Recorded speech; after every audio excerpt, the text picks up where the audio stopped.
Hello guys, അപ്പം ഇന്ന് ഞാനൊരു മിനി വ്ളോഗുമായിട്ടാണ് വന്നിട്ടുള്ളത്. നമ്മുടെ ഓഫീസിലെ ക്രിസ്മസ് സെലിബ്രേഷൻ ആയിരുന്നു.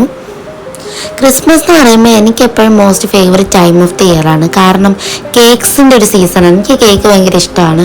സ്നോ, അതുപോലെ തന്നെ ക്രിസ്മസ് ട്രീയും ഡെക്കറേഷൻസും ക്രിസ്മസ് ഗിഫ്റ്റ് എക്സ്ചേഞ്ച് ചെയ്യൽ, ഇതെല്ലാം എന്നെ കുഞ്ഞുനാൾ മുതലേ ഭയങ്കര അട്രാക്റ്റ് ചെയ്യുന്ന കാര്യങ്ങളാണ്. അതുകൊണ്ടാണ് ഞാൻ ഇത് most favourite time of the year എന്ന് പറയാൻ കാരണം. എല്ലാ പ്രാവശ്യത്തെയും പോലെ ഇപ്രാവശ്യവും ഡെക്കറേഷൻസ് ഒക്കെ കിടിലമായിട്ട് ചെയ്തിട്ടുണ്ട്. എനിക്കൊന്ന് തലേന്ന് തന്നെ ഒരു ഡെക്കറേഷൻസ് ഒക്കെ ചെയ്തിട്ടുണ്ടായിരുന്നു തോന്നുന്നു. രാവിലെ ഓഫീസിലേക്ക് വന്നപ്പോൾ തന്നെ ഒരു ക്രിസ്മസ് വൈബായിരുന്നു. എല്ലാവരും ഗ്രീനും റെഡും വൈറ്റും ഒക്കെ ഇട്ടിട്ട് നമ്മളെന്നും വർക്കിംഗ് എൻവിറോൺമെൻ്റ് ആയിട്ടുള്ളൊരു സ്ഥലത്ത് ഇതുപോലെ ഡെക്കറേഷൻസ് ഒക്കെ ചെയ്ത് കാണുമ്പോൾ ഒരു ഹാപ്പിനെസ് ഉണ്ട്. അതൊന്ന് വേറെ തന്നെയാണ്.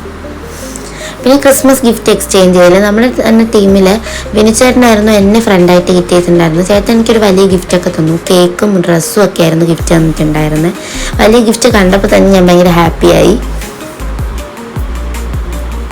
പിന്നെ നമ്മുടെ ഗ്യാങ്ങിൻ്റെ ഇടയിൽ നമ്മളൊരു ക്രിസ്മസ് ഫ്രണ്ട് വെച്ചു. എന്നിട്ട് നമ്മൾ അത് ഭയങ്കര സർപ്രൈസിങ് ആയിട്ട് കീപ്പ് ചെയ്തു. നമ്മൾ ആരോടും റിവീൽ ചെയ്തിട്ടുണ്ടായിരുന്നില്ല.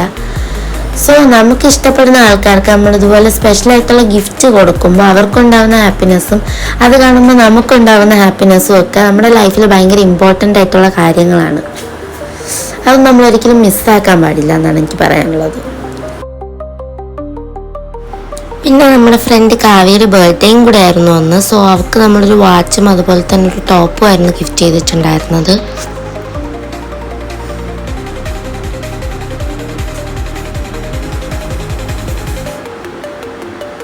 നല്ല ക്രിസ്മസ് വൈബൊക്കെ വേണ്ടിയിട്ട് നമ്മുടെ സാന്റാക്ലോസ് വന്ന് നല്ല ഡാൻസൊക്കെ കളിച്ചിട്ടുണ്ടായിരുന്നു. അതിനിടയ്ക്ക് നമ്മൾ കുറച്ച് പാട്ടൊക്കെ പ്രിപ്പയർ ചെയ്തിട്ടുണ്ടായിരുന്നു. ഒരു 5-6 പാട്ടിൻ്റെ ഒരു ഫ്യൂഷനായിരുന്നു. പക്ഷെ ലാസ്റ്റ് ടൈം പ്രിപ്പറേഷൻ ആയതുകൊണ്ട് തന്നെ ചെറുതായിട്ടൊന്ന് പാളിപ്പോയി. അപ്പം അത്രയൊക്കെ ഉള്ളൂ ക്രിസ്മസ് വിശേഷങ്ങൾ. Thank you for watching.